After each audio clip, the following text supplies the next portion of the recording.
pag-ibig sa akin. Linisin mo sana ang aking kaluhan at patawarin mo ang aming kasalanan. Ako'y kaawaan mo, mahal kong Diyos, sangayon sa iyong kagandahan, Lord. Mga kasalanan ko'y iyong pawiin, ayon din sa iyong pag-ibig sa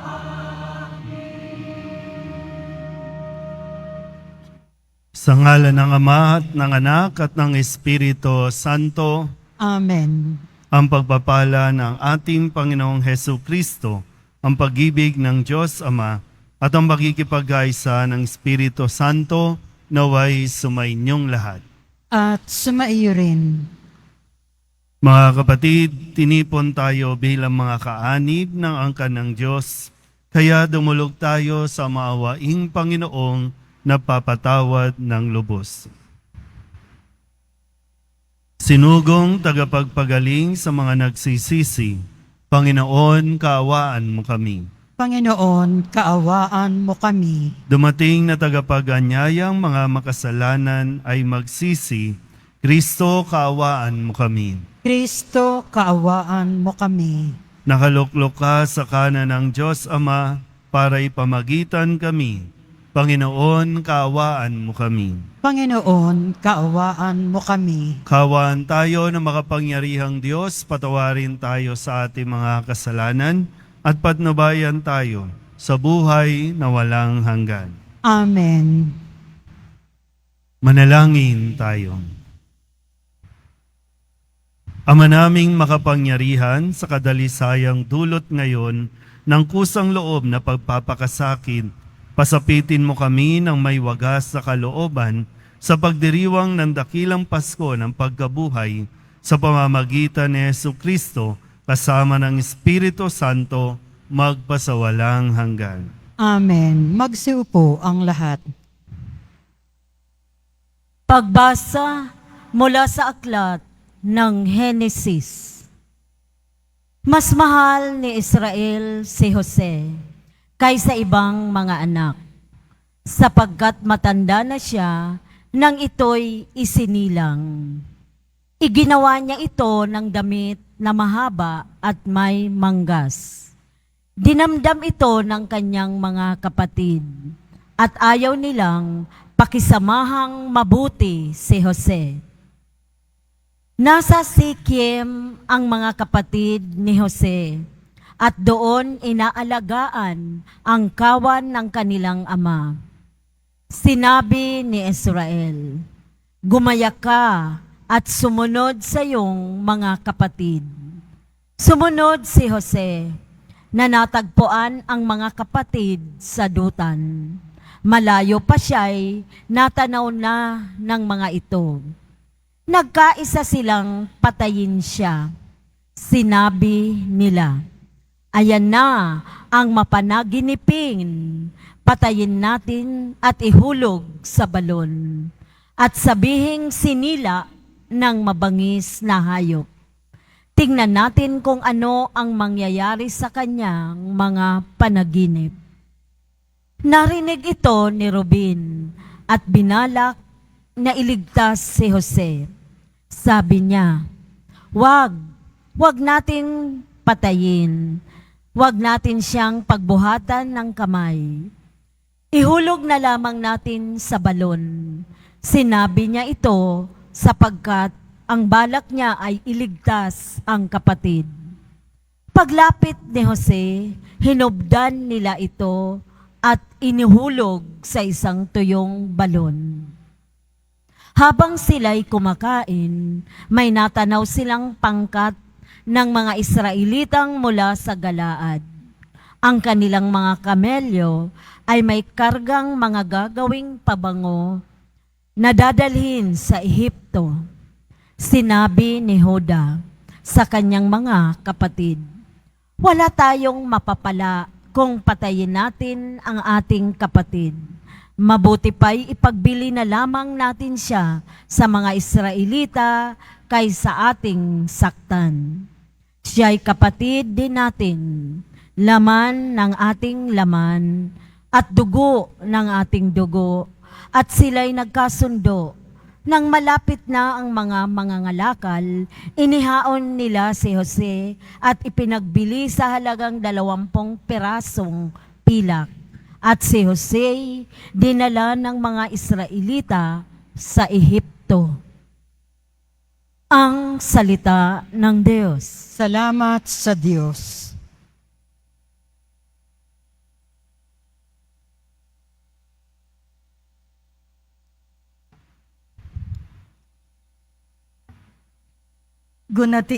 Gunitain ng malugod ang dakilang gawa ng Diyos. Gunitain ng malugod ang dakilang gawa ng Diyos. Sa lupay nila'y mayroon tagutom na ipinarating itong Panginoon, kung kaya nagdahop sila sa pagkain. Subalit ang Diyos sa unahan nila'y may sugong lalaki, tulad ng aliping ibinenta nila ang batang si Jose. Gunitain ng malugod ang dakilang gawa ng Diyos. Ang mga paa nito'y nagdanas ng hirap, nang ito'y ipangaw. Pati leeg niya'y pinagkwintas ng kulyar na bakal, hanggang sa dumating ang ilang sandali na siya'y subukin nitong Panginoon na siya nangakong siya'y tutubusin. Gunitain ng malugod ang dakilang gawa ng Diyos. Ang kinasangkapan niya'y isang hari, siyang nagpalaya. Pinalaya siya nitong haring ito na namamahala. Doon sa palasyon, tahanan ng hari, pinapamahala sa buong lupain, si Jose ginawa niyang katiwala. Gunitain ng malugod ang dakilang gawa ng Diyos. Magsitayo po ang lahat.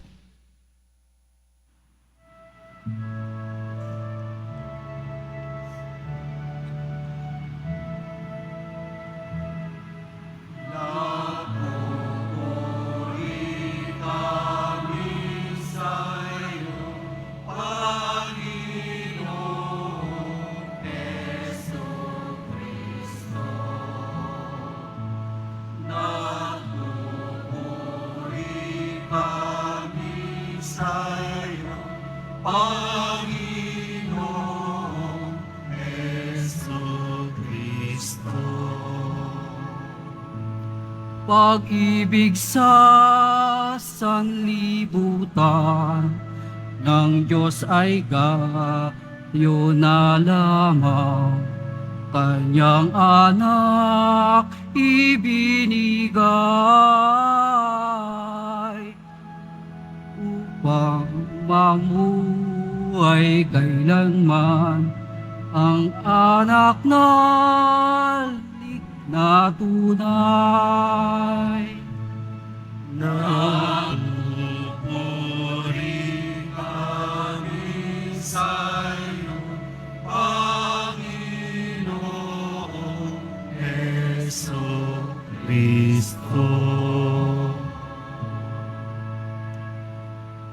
Sumainyo ang Panginoon. At sumairin Ang mabuting balita ng Panginoon ayon kay San Mateo. papuri sa iyo, Panginoon. Noong panahong iyon, sinabi ni Jesus sa mga pinunong saserdote at matatanda ng bayan, "Pakinggan ninyo ang isa pang talinghaga. May isang taong nagtanim ng ubas sa kanyang bukid at ito'y binakuran niya. Gumawa siya roon ng pisaan ng ubas at nagtayo ng isang mataas na bantayan. Pagkatapos, kanyang iniwan sa mga kasama ang ubasan at siya'y nagtungo sa ibang lupain. Nang dumating ang panahon ng pitasan, pinapunta ng may-ari ng ubasan ang kanyang mga alipin upang kunin sa mga kasama ang kanyang parte. Ngunit sinunggaban ng mga kasama ang mga alipin, binugbog nila ang isa, pinatay ang ikalawa, at binato naman ang ikatlo. Pinapunta uli ng may-ari ang mas maraming alipin, ngunit gayon din ang ginawa ng mga kasama sa mga ito. Sa kahuli-hulihay, pinapunta niya ang kanyang anak na lalaki. Igagalang nila ang aking anak, wika niya sa sarili. Ngunit nang makita ng mga kasama ang anak, sila'y nag-usap-usap, ito ang tagapagmana. Hali kayo, patayin natin nang mapasa atin ang kanyang mamanahin. Kaya't siya'y sinunggaban nila, inilabas sa ubasan at pinatay. Pagbalik ng may-ari ng ubasan, ano kaya ang gagawin niya sa mga kasamahang iyon? Sumagot sila, lilipulin niya ang mga buhong na iyon at paaalagaan ang ubasan sa ibang kasama na magbibigay sa kanya ng kaparte sa panahon ng pamimitas. Tinanong sila ni Jesus, hindi pa ba ninyo nababasa ang talatang ito sa kasulatan? Ang batong itinakwil ng mga tagapagtayo ng bahay ang siyang naging batong panulukan. Ginawa ito ng Panginoon at ito'y kahanga-hanga. Kaya nga sinasabi ko sa inyo, hindi na kayo ang paghaharian ng Diyos, kundi ang bansang maglilingkod sa Kanya ng tapat. Narinig ng mga punong saserdote at ng mga pariseyo ang mga talinghaga ni Jesus at naunawaan nilang sila ang pinatatamaan niya. Dadakpin sana nila siya, ngunit natakot sila sa mga tao sapagkat kinikilala ng mga ito na propeta si Jesus. Ang mabuting balita ng Panginoon. Pinupuri ka namin, Panginoong Heso Kristo. Magsiupo ang lahat. Isang magandang at mainit na tanghali po sa inyong lahat. Kamusta po? Mainit ba ang ulo? Hinay-hinay lang, no? Huwag niyo na pong sabayan ang init ng panahon. No, ng inyong init kung ayaw po ninyong magkasakit o kung ayaw po ninyo na ma-stroke. Mahirap po at magastos. Pero isa po sa mga dahilan kung bakit tayo nagkakasakit ay dahil sa mga samaan ng loob na dinadala-dala natin ilang taon na, no? O kopong-kopong pa. Mga samaan ng loob nung tayo po ay mga bata pa. Dala-dala sa dibdib. Sabihin nyo nga po sa katabi ninyo, matanda ka na. Alam niyo, di ba? Yung parang, yung sama ng loob, nung bata ka pa, pinatanda mo din eh. Sinabay mo sa pagtanda mo, kaya tuloy, di ba pag matanda na, ang hirap ng kausap, ang hirap ng paliwanagan. Nasa panahon tayo ng Kwaresma, at ito ay nakasentro yung paghahanda natin para sa ultimate sacrifice na gagawin ng Diyos para sa ating kaligtasan, para tayo mapatawad sa ating mga kasalanan. Mangyayari yan kung tayo po ay matututong makipagkasundo, humingi ng tawad unang-una sa Diyos, pangalawa, humingi ng tawad sa ating kapwa o sa isa't isa. Sabihin nyo nga ulit sa katabi ninyo, magpatawad ka na. Minsan, kahit anong sabihin, no, kahit anong sabihin ko, sabihin ng tao, kahit sino pang influencer na magaling magsalita, ikaw ang magdidesisyon. Pero hanggang kailan mo nga kasi bibit-bitin yung samaan ng loob? Lalong-lalo na, no, pag-usapan natin, lalong-lalo na sa loob ng pamilya, sa ating magkakapatid, hanggang kailan? Kasi deboto tayo ng Nazareno. Ngayon, kahit mainit, unang biyernes ng buwan ng Marso, tinitiis mo para makarating ka dito, makaharap ang poong Nazareno, tapos ang sasabihin ng Nazareno, magpatawad tayo.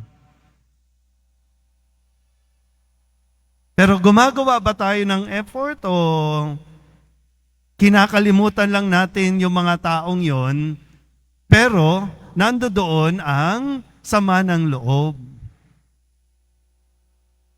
Tingnan natin ulit balikan natin. Bakit tayo nagkakasamaan ng loob? Unang-una kasi nangyayari yan sa loob ng pamilya. Yung sama ng loob, dadalhin sa labas. Dadalhin sa simbahan. Kaya nga, kahit sa mga ministries and organizations, nadadala yan. Pagdating sa lipunan, pagdating sa gobyerno, nadadala din ang sama ng loob. Ano ang pinanggagalingan? Selos o inggit. At ano pa? Kapag pinairal natin, kapag mayroong ugali na umiiral, yung kasawapangan, diyan tayo nagkakagulo. Tama ba?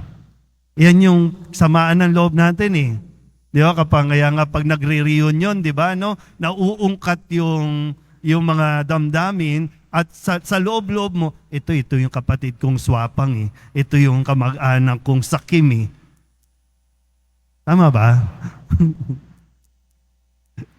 Pero pagdating ng Biyernes, Viva Nazareno, Viva Poong Nazareno, maawa ka sa akin. Sa unang pagbasa, tingnan po natin, baka lang makarelate tayo dito,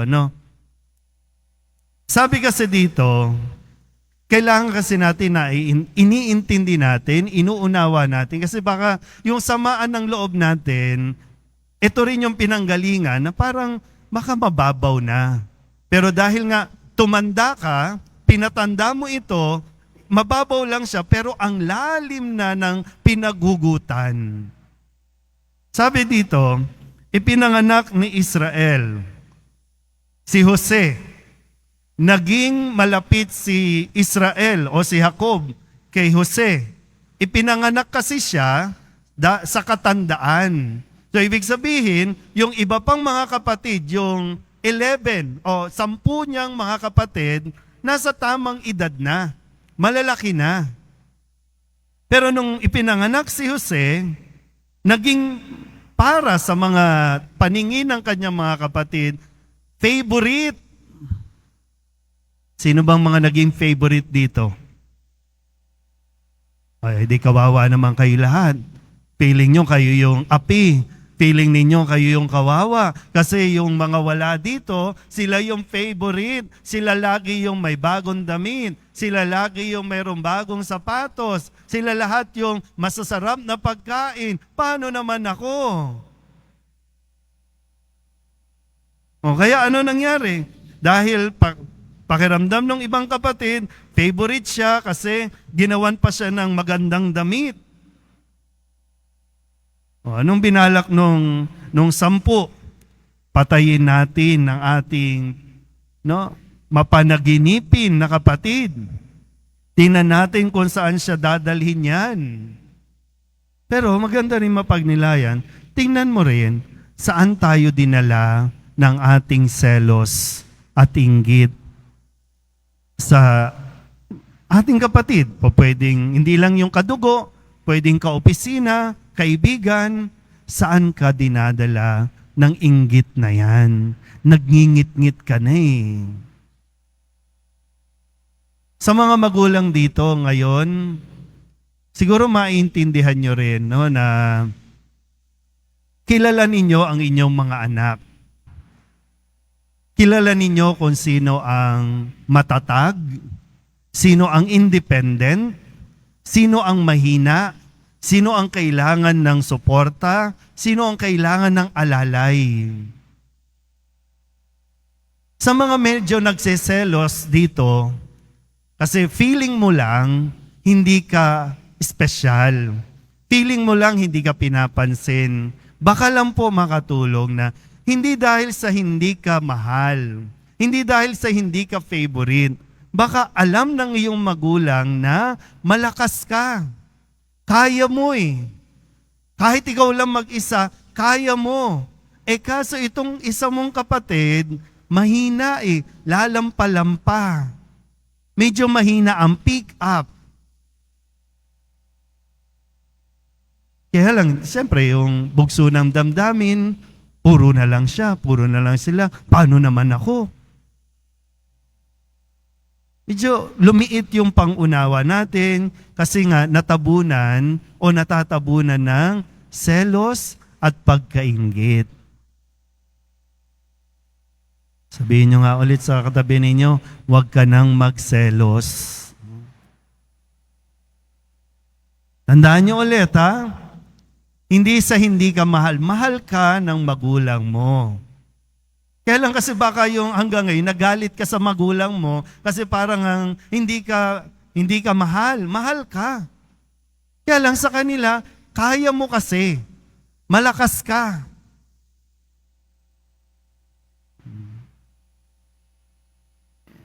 Kaya nahihirapan tayong magpatawad. Pangalawa po, no? Mahirap din, baka lang ikaw din naman ito, no? Baka lang. Hindi lang naman yung baka lang nagsiselos ka. Baka din, tingnan mo rin yung aspeto na baka nagiging sakim ka naman. Kailangan sensitive ka rin. Kasi hindi lang ikaw ang anak. Hindi lang ikaw ang nangangailangan sa mundong ito. Hindi lang ikaw ang may pangangailangan sa pamilyang ito. Mayroon ding iba. Be sensitive din. Kasi sabi sa Ebanghelyo, sabi dito, no, mayroong mga katiwala na pinagkatiwalaan. Hindi naman kanila yung lupain, hindi kanila yung ubasan. Pero dahil mabuti yung may-ari, ipinagkatiwala sa kanila. Pero ano nangyari? Naging sakim. Sabihin nyo nga ulit sa katabi ninyo, huwag kang swapang.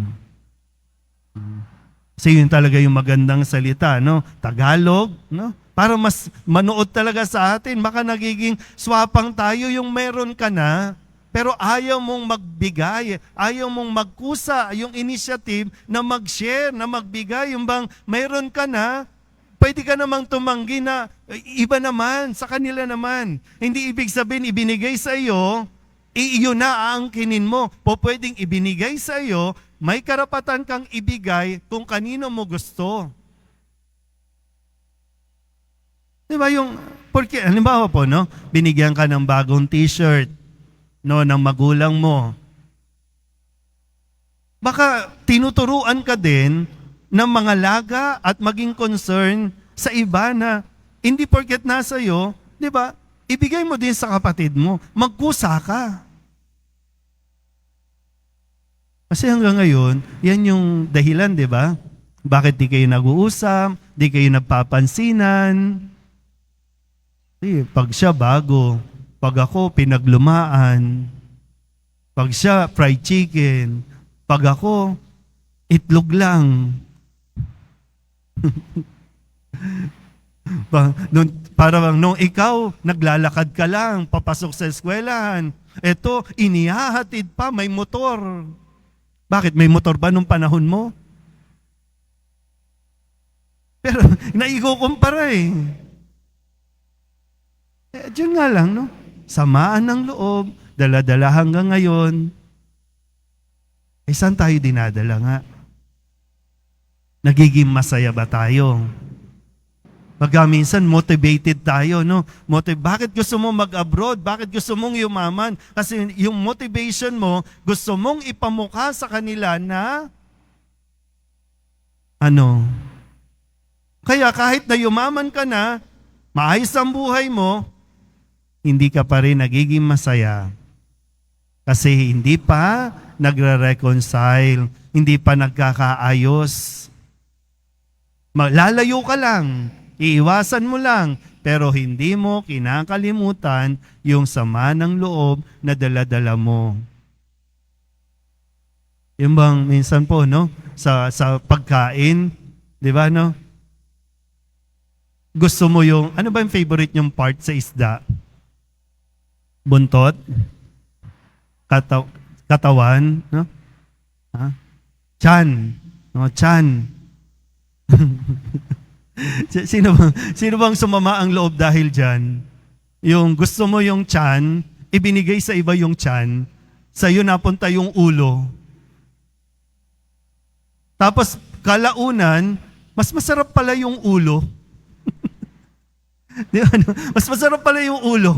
Pero kaya lang, dahil nagtanim ka ng sama ng loob, sa selos, wala na. Kailangan mo isipin. No?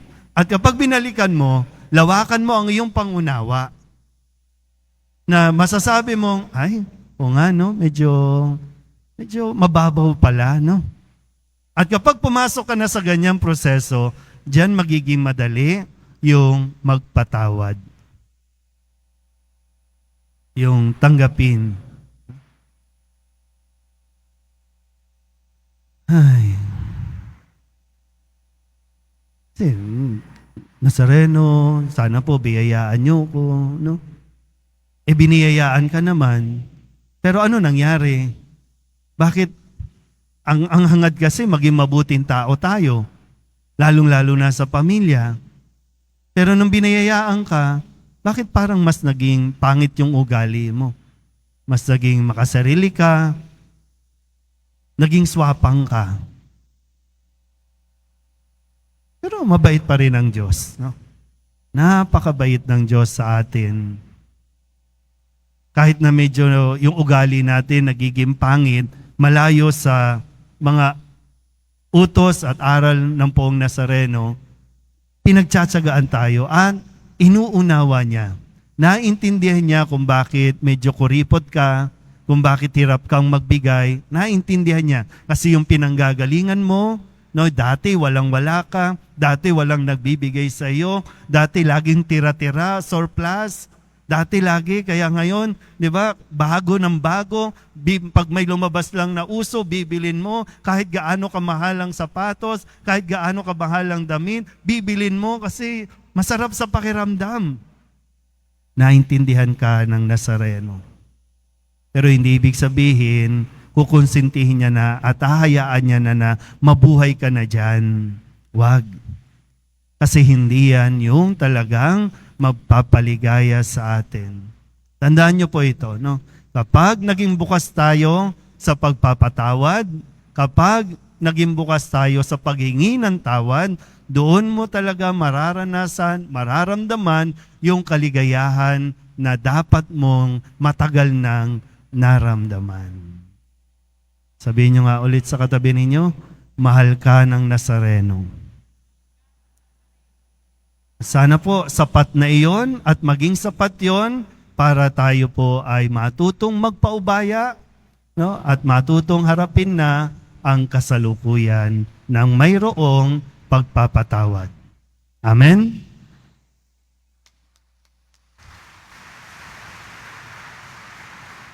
Magsitayo po ang lahat. Minamahal ko mga kapatid, habang pinagninilayan ang babala sa Ebanghelyo tungkol sa pangangailangang mamunga, ihain natin ang ating mga kahilingan sa Diyos Ama.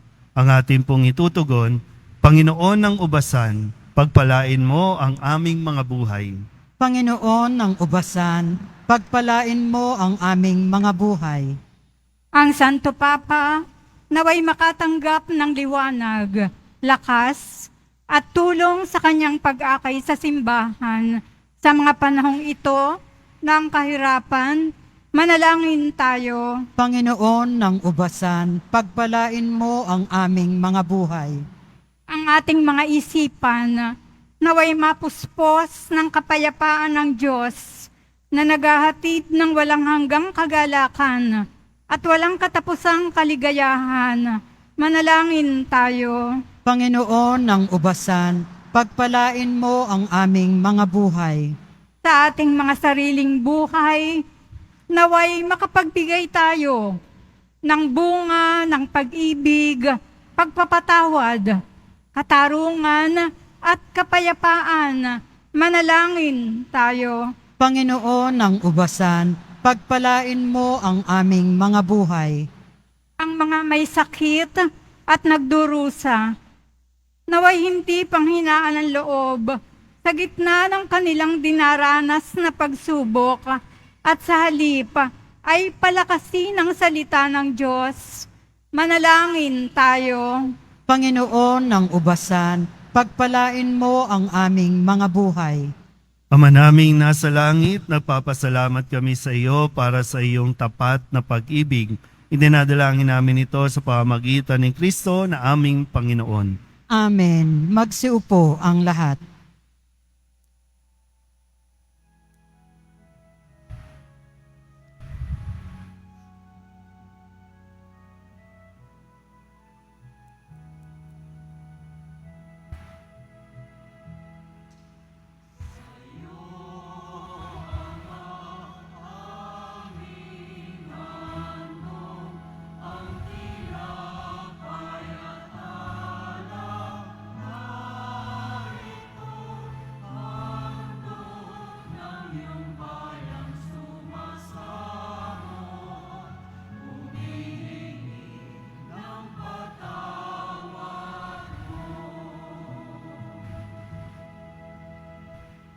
Magsitayo po ang lahat. Manalangin kayo mga kapatid upang paghahain natin ang kalugdan ng Diyos amang makapangyarihan. Tanggapin nawa ng Panginoon itong paghahain sa iyong mga kamay, sa kapurihan niya at karangalan sa ating kapakinabangan at sa buong sambayanan niyang banal.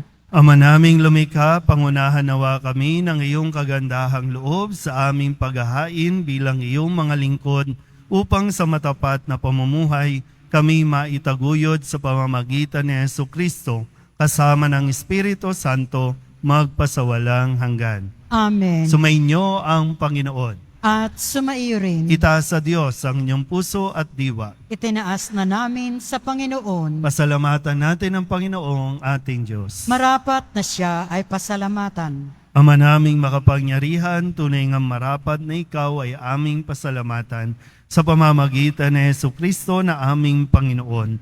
Sa pagbabakasakali mong kami bubuti, isinugo mo sa Jesucristo upang pangunahan kami. Bilang pagsunod sa iyong atas sa bigay, ipinahayag ng iyong anak ang iyong kalooban na ang mga apit dukha ay kanyang damayan. Ngayon ay iyong inihahandog ang pagkakataong aming maisaloob ang kanyang ganap at kusang paglilingkod upang sa iyo'y lagi kaming makasunod. Kaya kaysa ng mga anghel na nagsisiawit ng papuri sa iyo na walang humpay sa kalangitan, kami nagbubunyi sa iyong kadakilaan.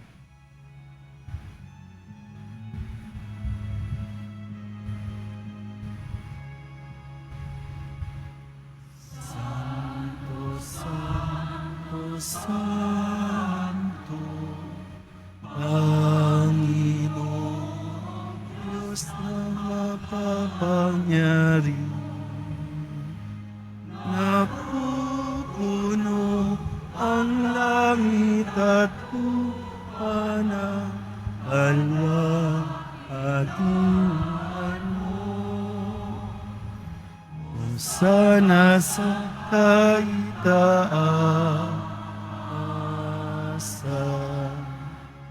pinagpala ang naparito sa ngalan ng Panginoon.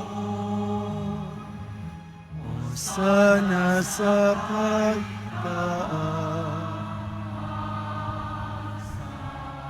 Magsiluhod po ang lahat.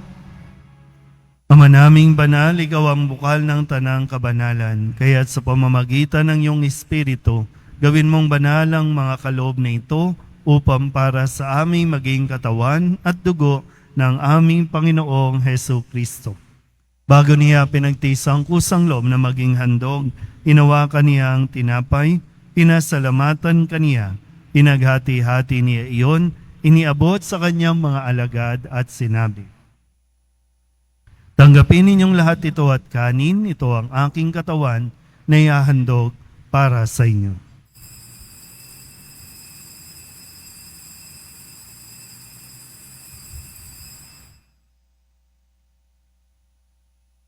Gayun din naman nang matapos ang hapunan, hinawakan niya ang kalis, muli kaniyang pinasalamatan. Iniabot niya ang kalis sa kanyang mga alagad at sinabi, tanggapin ninyong lahat ito at inumin. Ito ang kalis ng aking dugo, ng bago at walang hanggang tipan, ang aking dugo na ibubuhos para sa inyo at para sa lahat, sa ikapagpapatawad ng mga kasalanan. Gawin ninyo ito sa pag-alaala sa akin.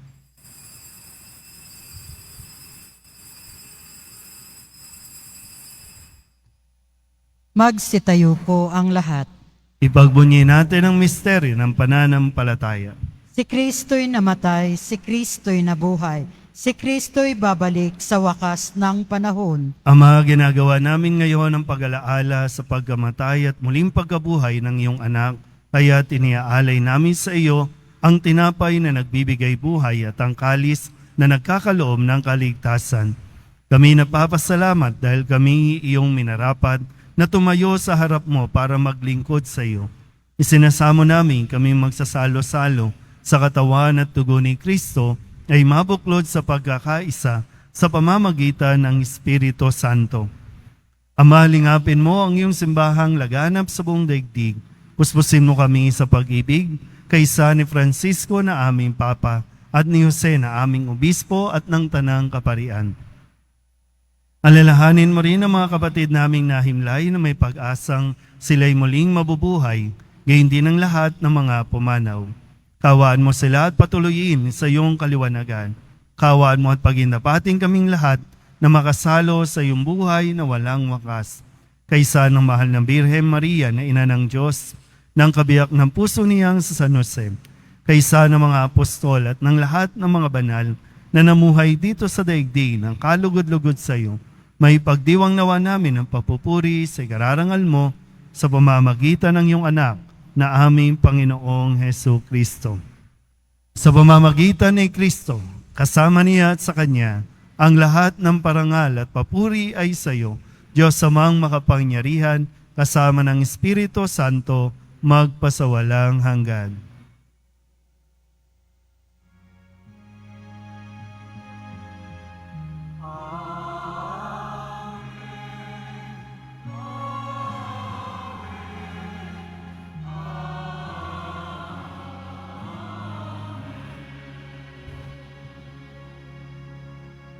Sa tagubili ng mga nakagagaling na utos at sa turo ni Jesus sa Panginoon natin at Diyos, ipahayag natin ang lakas loob.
Hiling namin kami iadya sa lahat ng masama, pagkalooban ng kapayapaan araw-araw, iligtas sa kasalanan at ilayo sa lahat ng kapahamakan, samantalang aming pinananabikan ang dakilang araw ng pagpapahayag ng tagapagligtas naming sa Heso Kristo. Sapagkat iyo ang kaharian at ang kapangyarihan at ang kapurihan magpakailanman. Amen. Panginoong Heso Kristo, sinabi mo sa iyong mga apostol, kapayapaan ang iniiwan ko sa inyo, ang aking kapayapaan ang binibigay ko sa inyo. Tunghayan mo ang aming pananampalataya at huwag ang aming mga pagkakasala. Pagalooban mo kami ng kapayapaan at pagkakaisa ayon sa iyong kalooban, kasama ng Espiritu Santo, magpasawalang hanggan. Amen. Ang kapayapaan ng Panginoon ay laging sumainyo.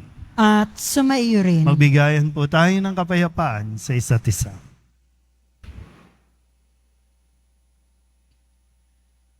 Kordero ng Diyos na nag-aalis ng mga kasalanan ng sanlibutan, maawa ka sa amin. Kordero ng Diyos na nag-aalis ng mga kasalanan ng sanlibutan, maawa ka sa amin. Kordero ng Diyos na nag-aalis ng mga kasalanan ng sanlibutan, ipagkaloob mo sa amin ang kapayapaan. Magsiluhod po ang lahat.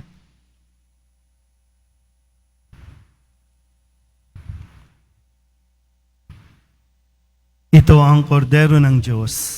Ito ang nag-aalis ng kasalanan ng sanlibutan. Mapalad ang mga inaanyayahan sa kanyang piging. Panginoon, hindi ako karapat-dapat na magpatuloy sa iyo, ngunit sa isang salita mo lamang ay gagaling na ako.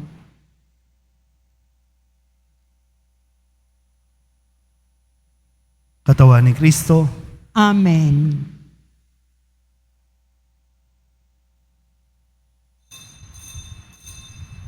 Para sa lahat ng tatanggap ng banal na komunyon, sasagot po tayo ng amen pagkasabi ng pare o lay minister ng katawan ni Kristo at isubo agad sa bibig bago umalis sa harapan ng pare o lay minister.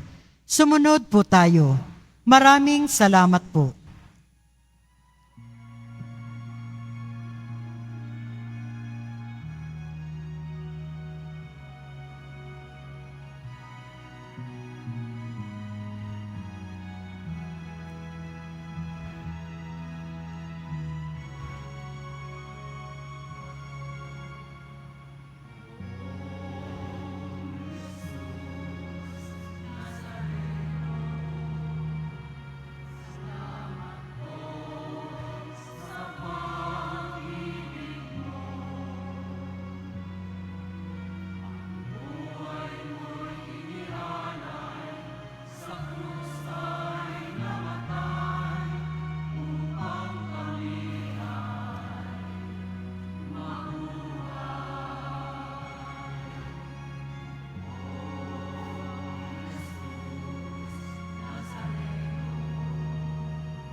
Announcement. Magkakaroon po tayo ng second collection para sa Disaster Relief Fund na ipinantutulong ng ating simbahan sa mga naapektuhan at nasalanta na mga sakuna at kalamidad. Tumulong po tayo.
Inihahandog po ng simbahan ng Quiapo ang Nazareno Medallion.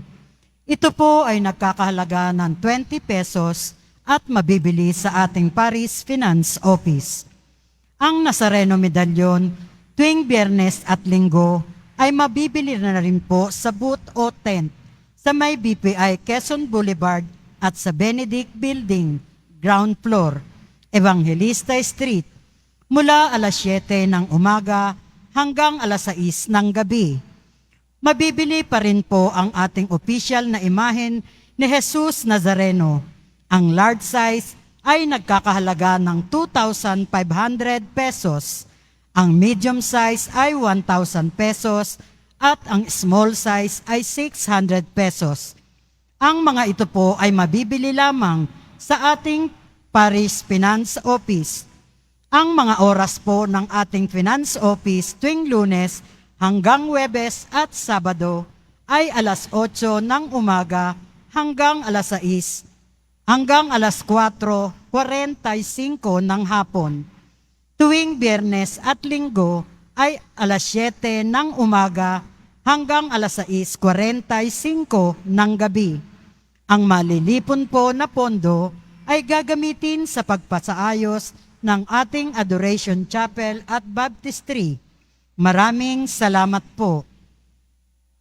Ang Nazarene Catholic School, ang paaralan po ng Basilica Minor at Pambansang Dambana ni Jesus Nazareno, ay tumatanggap na ng mag-aaral mula sa preschool hanggang senior high school para sa school year 2024-2025.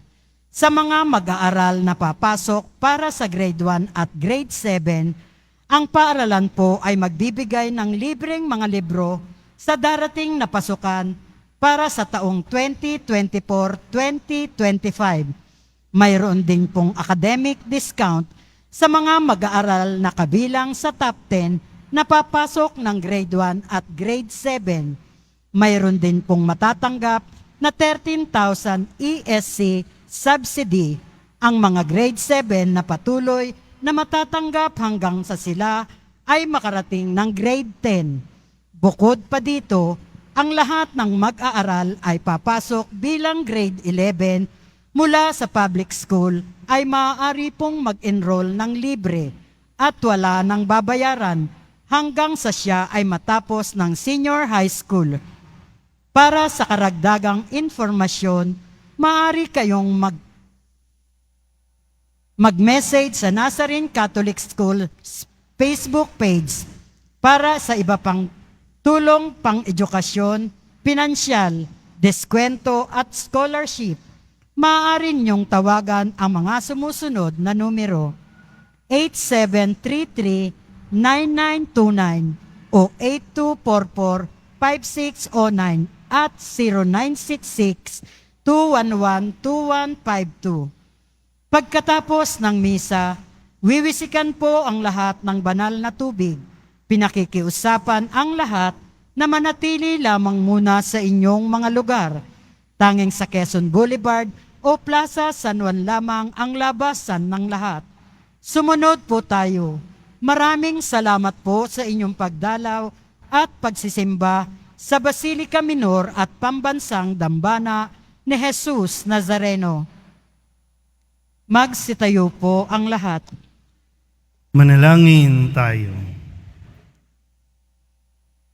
Ama naming mapagmahal, pagkatanggap namin sa banal na pakikinabang, marapatin mong tahakin namin at sapitin ang kaligtasang iyong ibinigay sa amin sa pamamagitan ni Jesucristo kasama ng Espiritu Santo magpasawalang hanggan. Amen. Sumainyo ang Panginoon. At sumaiyo rin. Manalangin tayo para sa pagbabasbas. Mahal na pong Jesus Nazareno, inihayag mo sa pamamagitan ng krus ang walang maliw na pag-ibig ng Diyos sa sangkatauhan. Pakinggan mo ang kahilingan ng iyong angkan na nagsusumamo sa iyo. Makamtanawa nila ang iyong katugunan at tanggapin ang kasagutan na may utang na loob na tinatanaw. Basbasan din po ninyo mga dala-dala nila mga imahin at dasalan at lahat ng mga may karamdaman. Sa pamamagitan ng bendisyon na ito, naway maalala nila ang mga pangako nila noon sa binyag na ikaw ang kanilang iibigin at paglilingkuran bilang Panginoon magpasawalang hanggan. Amen.